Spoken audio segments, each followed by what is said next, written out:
बाबा पुतावा पतोहिया काहे ना हरानी तो हमारा के हरियनी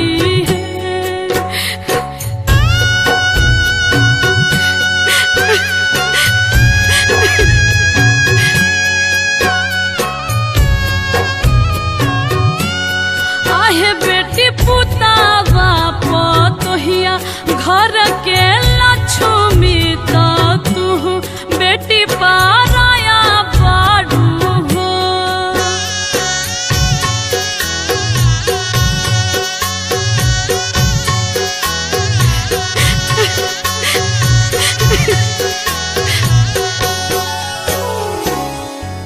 देखी कन्यादान महादान होवे, ई सौभाग्य जेकरा प्राप्त होला ओकरा मुक्ति मिल जाला।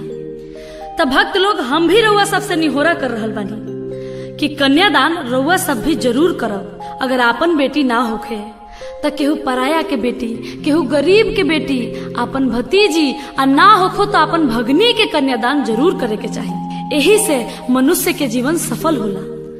आई हमनी के परंपरा के अनुसार एगो औरी कन्यादान के गीत होला, ओकरा के सुन लिहल जाओ।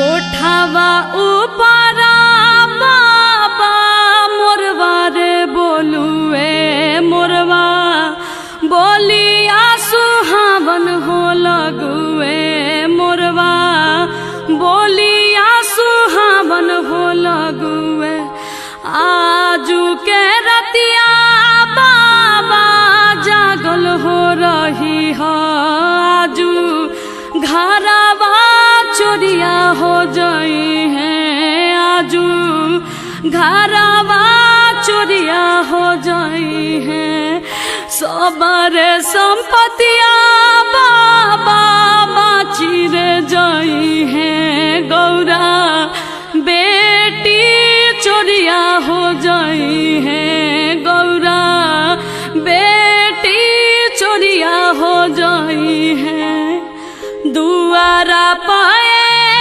बेटी चौकी दरबारे रखब आंगना में सिपहिया हो रखब घरवा भीतर हमहू जागल हो रहब से हो बेटी बाची रे जाई है से हो बेटी बाची रे जाई है दुआरा के चौकी दरवा बाबा सुती रे जाई है आंगना के नीरा भेदर होई है आंगना के नीरा भेदर होई है घरवा भीतर रो सुती हो जाइबा से हो बेटी चोरिया हो जाई है गौरा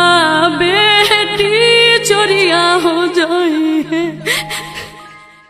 कन्यादान हो गई, अब सिंदूरदान के समय आ गई। राजा हिमांचल आ मैना रानी के लग से उठ के पार्वती जी अब शंकर भगवान के बगल में बैठल बड़ी आ देखी 7 सुहागिन मिल के माड़ो में शंकर भगवान के सिन्होरा देता लोग कि भगवान भोलेनाथ अभी सिन्होरा ली आ पार्वती के जिंदगी के सफल बनाई। देखी एक चिटकी सेनूर के कितना महत्व बा। एक चिटकी सेनूर मांग में पड़ते ही दुनिया बदल जाला। तो सखी सहेली लोग भगवान भोलेनाथ से आग्रह करता कि हे बाबा अब पार्वती के मांग में सिंदूर भरी आ पार्वती के जिंदगी के सफल बनाई। तब भोले बाबा सिंदूर दान कर रहल बनी, पार्वती के मांग में सिंदूर भरतनी आ सखी सहेली लोग गीत गावता। का गावता?